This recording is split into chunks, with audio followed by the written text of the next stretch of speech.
Welcome to the channel.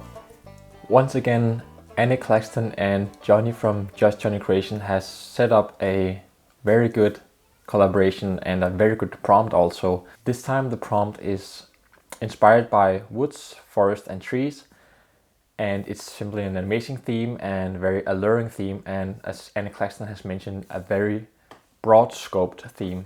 If you haven't seen my Inspired by Fairy Stories video here on YouTube, you can check it out, and here I tell a lot more about this project that they have started. Also, I'll make sure to leave a link to all the other 9 artists that are participating in this creative collaboration this time here in the description below.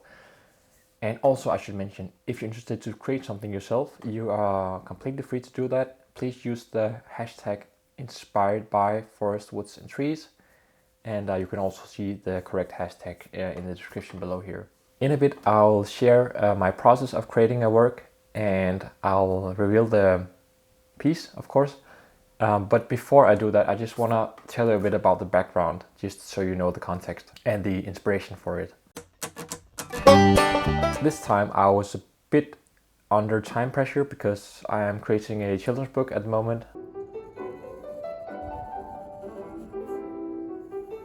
But the prompt and all the excitement from the other participating was just too big, so I couldn't resist participating and give it a go. So my initial thought was to kind of reuse something that I've already made. Having that in mind, I started brainstorming. And one idea that I kept returning to was the picture of this massive forest, a forest of trees in simplified shapes. Besides trees, I knew that I wanted to have some sort of character telling a story in this piece. And this was when I also thought that I could reuse a character that I've worked with before, a guy called Pete the Rooster who likes to play banjo. In this piece here, he's playing with his friends, Mary the Owl and Herb the Monkey. But I wanted to work with this guy Pete the Rooster because he's such a fun guy. And he could be in this forest playing his banjo. And having that thought, I recalled a scene from a children's book that I love very much.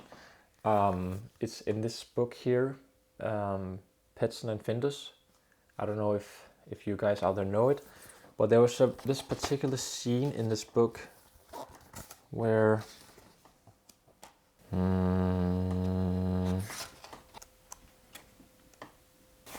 so there's this particular scene in the book where Petsen and Findus meets this guy who's a forester who works in the woods, and he's such a fun character because he doesn't really know what he should do there in the forest. He just kind of counts the trees and look after the mushrooms, and he doesn't really know what to do. And then at one point he takes out his violin. He has a violin apparently on a shelf in a carpet, and then he takes out the violin and then he plays some of the most beautiful music that Petsen have ever listened to.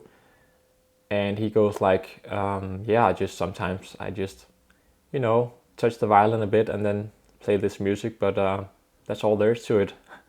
And then he puts away the violin just like that. And I thought this was such a funny and quirky scene, a guy playing the violin in the forest. So that was also very inspiring for me when I went about creating. So a forest of simplified shapes, and then Pete the Rooster playing the banjo in the forest. So here we have some of the initial scribbles that I started doing with this Tombow brush pen. And also here you can see that I start experimenting with painting with mushroom ink. I took that further, this idea of using mushroom ink to kind of loosen up the process. And I had a newspaper lying around, and I figured why not just paint directly on this newspaper. And this really made something interesting because I think it freed up some creative energy to just let the letters and all that, the texture of the newspaper play along with it.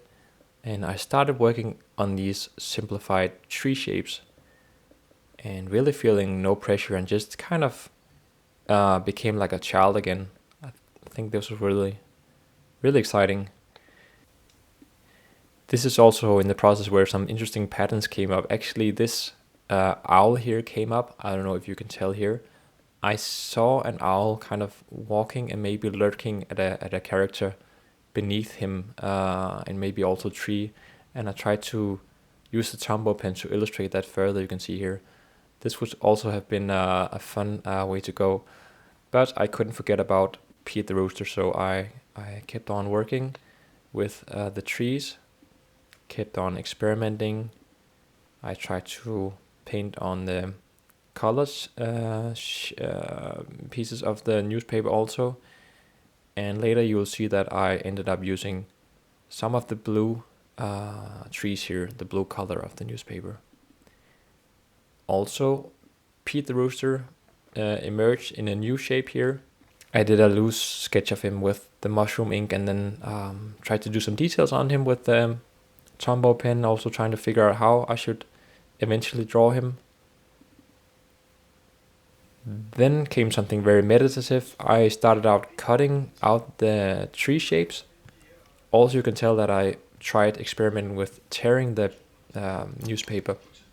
But one is it was kind of difficult, and two, I think that I wanted to have something more sharp looking of the trees. I think that this this shape of the teared newspaper here would kind of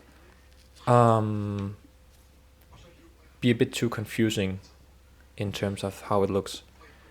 So here, after an hour or so, I had a nice collection of trees, and obviously I could have chosen to compose these trees on a piece of paper. I probably would have done that if I had more time, but I decided to do it digitally. And the advantage is also then I can move them around to my pleasing, and yeah, but the analog feel here was really, really nice. Then I went about drawing a cabin for Pete, and I went about drawing Pete the Rooster.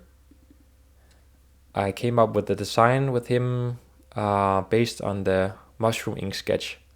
Along the way, I also didn't really feel like there was something off with Pete the Rooster. There was something off with his hand or arm, so I actually did a new sketch of him where I had the arm placed down below, and I did a bit more pro-looking grab of the banjo itself on him.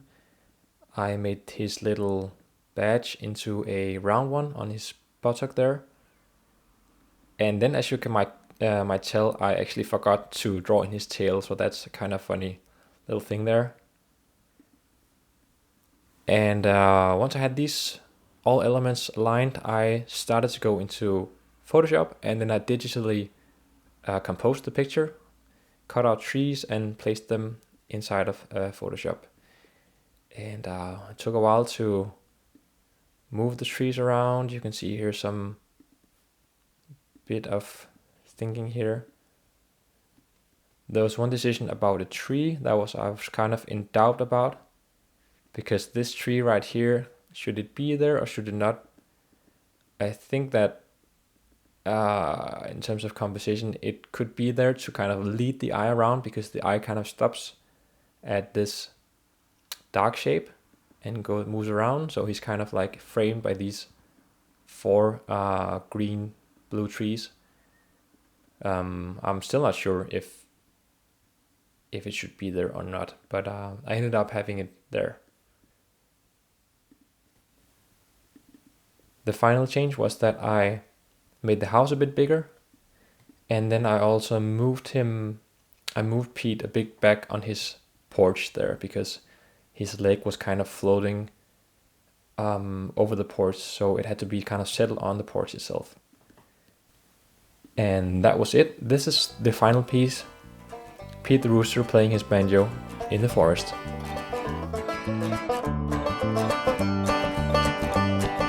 Nobody drives a pickup truck no more. No one does the things they did before. Lord, I feel so blue. All people do is new. They don't do the stuff they used to do.